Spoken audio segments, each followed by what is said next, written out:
Dubai Gold and Diamonds, Pride of Generations, Perinthalmanna road, Pattambi. വിവിധ ആവശ്യങ്ങൾ ഉന്നയിച്ച് BMSന്റെ നേതൃത്വത്തിൽ പട്ടാമ്പിയിൽ താലൂക്ക് ഓഫീസിലേക്ക് മാർച്ച് നടത്തി. തുടർന്ന് നടന്ന ധർണാ സമരം നിർമ്മാണ തൊഴിലാളി federation vice president S. Rajendran ഉദ്ഘാടനം ചെയ്തു.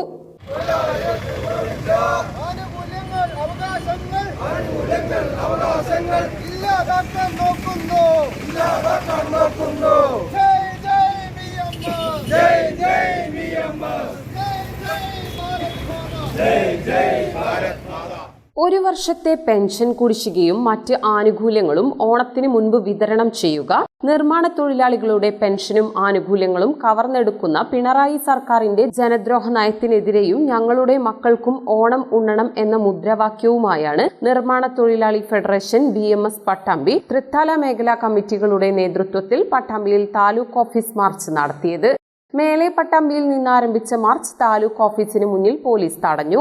തുടർന്ന് നടന്ന ധർണാ സമരം നിർമ്മാണ തൊഴിലാളി federation vice president S. Rajendran ഉദ്ഘാടനം ചെയ്തു. 60 വയസ്സ് പൂർത്തിയാകുന്ന സമയത്ത് ലക്ഷക്കണക്കിന് രൂപ നമ്മുടെ ഗ്രാറ്റുവിറ്റി ഉൾപ്പെടെ പലിശ സഹിതം നിങ്ങളുടെ കൈകളിലേക്ക് എത്തും.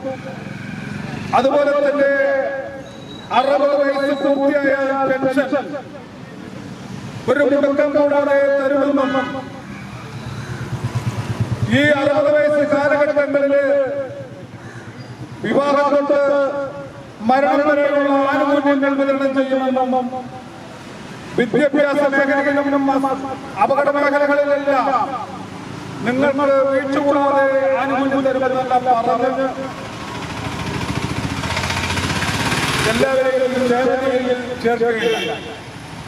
ബാല്യമസ്തു സംഘം ചേർന്നത് CITO, AITC, UTUC, IITC ഉൾപ്പെടെ നിരവധി തൊഴിലാളി സംഘടനകൾ ലക്ഷക്കണക്കിന് തൊഴിലാളികളെ ചേർന്നിട്ടുണ്ട്. 20 ലക്ഷത്തിൽ കൂടുതൽ ആൾക്കാരാണ് നിർമ്മാണ തൊഴിലാളി ക്ഷേമ ബോർഡിൽ അംഗത്വമുള്ളവരാണ്. മുഖ്യമന്ത്രി ഉമ്മൻചാണ്ടിയുടെ കാലഘട്ടം വരെ അടുത്ത അദ്ദേഹം മരണപ്പെട്ടു. ഒരു മാന്യമായി അവരുടെ ആനുകൂല്യങ്ങളെല്ലാം നൽകുകയുണ്ടായി. തൊഴിലാളി വർഗ പാർട്ടി ഈ നാട്ടിലെ അധ്വാനിക്കുന്ന ജനവിഭാഗങ്ങളെ സംരക്ഷിക്കുന്ന പാർട്ടി, മോഹന വാഗ്ദാനങ്ങൾ ഒഴിക്കുന്ന പാർട്ടി,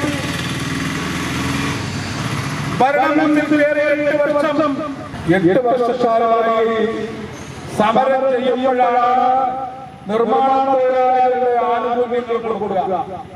13 മാസക്കാലമായി 1600 രൂപ 3.5 ലക്ഷം തൊഴിലാളികൾ പെൻഷൻ പറ്റിയ ആൾക്കാരാണ്. ഇന്നും 13 മാസക്കാലമായി പെൻഷൻ വിതരണം ചെയ്തിട്ടില്ല. തൃത്താല മേഖലാ സെക്രട്ടറി S. ശശി അധ്യക്ഷനായിരുന്നു. പട്ടാമ്പി മേഖലാ പ്രസിഡന്റ് പരമൻ, BMS ജില്ലാ joint secretary UP Ramadas, Shoranur മേഖലാ സെക്രട്ടറി ശശി ചോറോട്ടൂർ തുടങ്ങിയവർ പങ്കെടുത്ത് സംസാരിച്ചു.